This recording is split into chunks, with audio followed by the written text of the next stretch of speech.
Tonight, NASCAR is facing one of the most significant leadership shakeups in modern history.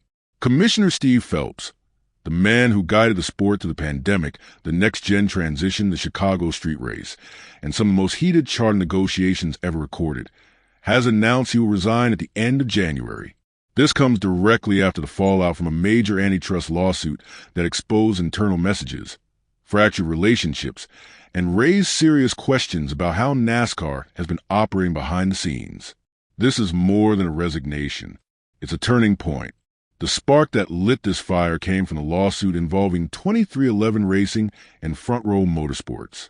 During the discovery process, private messages from Phelps were released, including one where he referred to Richard Childress as a, quote, stupid redneck. That message spread instantly across the garage. Teams were stunned. Fans were furious. And for many inside the industry, it confirmed long-held suspicions about how tense and personal the charter negotiations had become. Phelps apologized during the trial, but the damage was already done. The trust had been shaken, and the lawsuit had exposed just how fractured the relationship between NASCAR leadership and its teams had become. What most fans didn't see were the months of pressure building behind the scenes. Team owners have been growing increasingly frustrated with how negotiations were handled. Several meetings ended with no progress, no transparency, and no clear path forward. Some owners felt they were being talked down to. Others felt NASCAR wasn't listening at all. The leaked messages weren't the cause of the divide. They were simply the moment the divide became undeniable. For many in the garage, it was a final confirmation that the relationship between teams and leadership had quietly deteriorated long before the lawsuit ever reached the courtroom. To understand why this moment is so explosive, you have to understand the charter war. For years, teams have been fighting for a bigger share of the revenue, arguing that the current system makes it nearly impossible to operate sustainably without massive sponsorship. 2311, Trackhouse, Hendrick, RFK, and others have all pushed for a more transparent, more equitable model. NASCAR, under Phelps, resisted major structural changes. The lawsuit was a breaking point. It forced everything into the open, and it revealed just how personal the negotiations had become. The leaked messages weren't just embarrassing. They were symbolic of a deeper divide. Steve Phelps' time in NASCAR is complicated, and that's exactly why his resignation is such a big deal. On one hand, he led the sport through some of its most difficult years.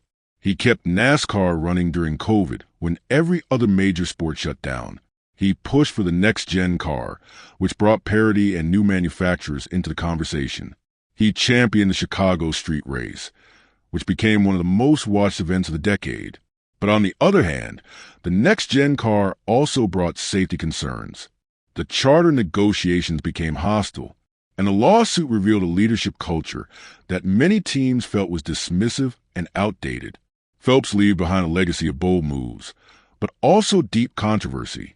Before we move into how the garage is reacting behind the scenes, take a second to support the channel if you're enjoying this breakdown. Hit like, subscribe, and tap the notification bell so you don't miss the next NASCAR update. It really helps us keep these long-form, forensic stories coming your way. Publicly, reactions have been measured. Privately, it's a different story.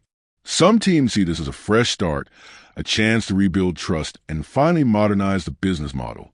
Others worry that losing Phelps right before the 2026 season could create instability at the worst possible time. Drivers have stayed mostly silent, but several insiders say the mood is cautiously optimistic. There's a sense that the sport is entering a new era, one where teams may finally have more influence in how NASCAR is run. But there's also uncertainty. Who replaces Phelps? Will the France family tighten control, or will they bring in a more collaborative leader?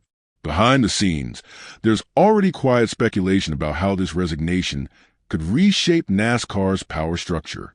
Some believe the France family may consolidate authority and take a more hands-on role in day-to-day operations.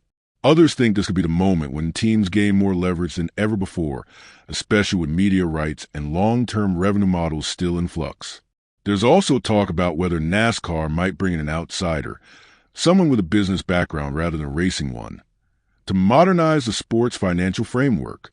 Whoever steps in will inherit a sport at a crossroads, where every decision made in the next few months could influence the next decade of competition, economics, and identity. NASCAR has not announced a successor yet, and that silence is telling. This transition comes at a moment when the sport is renegotiating media rights, evaluating the future of the charter system, and preparing for the 2026 season, which includes new bodies, new alliances, and new technical regulations.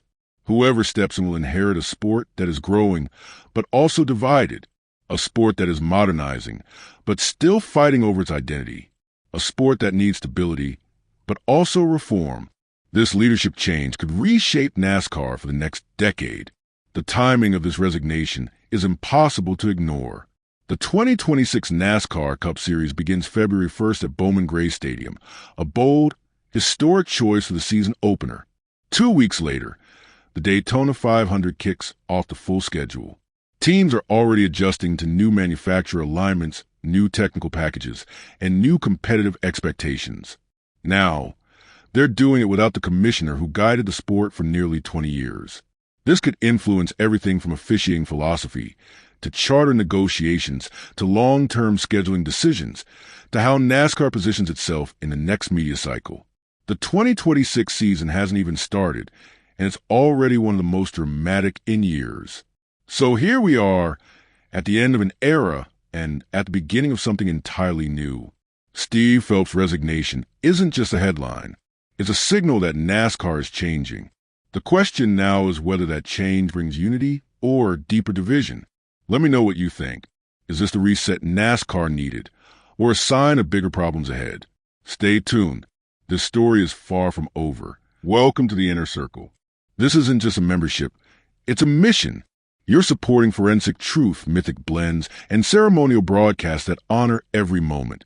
Members unlock exclusive enhancements, behind-the-scenes alerts, and direct access to the pulse of Scape news and leading sponsor, Gold Rush Fever Specialty Coffee. Join us and help shape the signal. We thank you, and as always, stay safe.